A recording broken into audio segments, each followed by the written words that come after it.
আজকে মঙ্গলবার, সবাই জানে যে মার্কেটে যাই, তো ইউসুফ দোকানে থাকে, দোকান খোলাই থাকে, কিন্তু ইউসুফকে আজকে সঙ্গে করে নিয়ে আসলাম, কারণ ইউসুফ দোকানে লাগার পর থেকে ও ছুটি খুব কমই করেছে, অক্লান্ত পরিশ্রম করে। তো ভাবলাম যে না, ওকে নিয়ে আজ বেড়াতে যাই, ও মার্কেটটা ঘুরবে।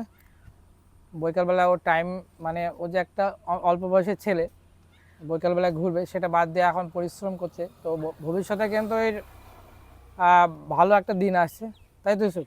হ্যাঁ, আজকে ভালো লাগছে তো এসে মার্কেটে? খুব ভালো লাগে।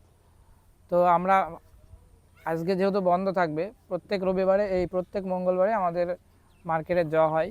যদি সেরকম কাস্টমার থাকো যে মঙ্গলবারে হয়তো আমাকে না হলে দোকানে আসতে পারবে না, তাহলে মঙ্গলবার বাদ দিয়ে তোমরা বুধবারে আসবে।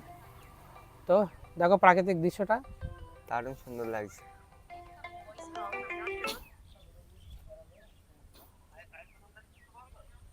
হ্যাঁ।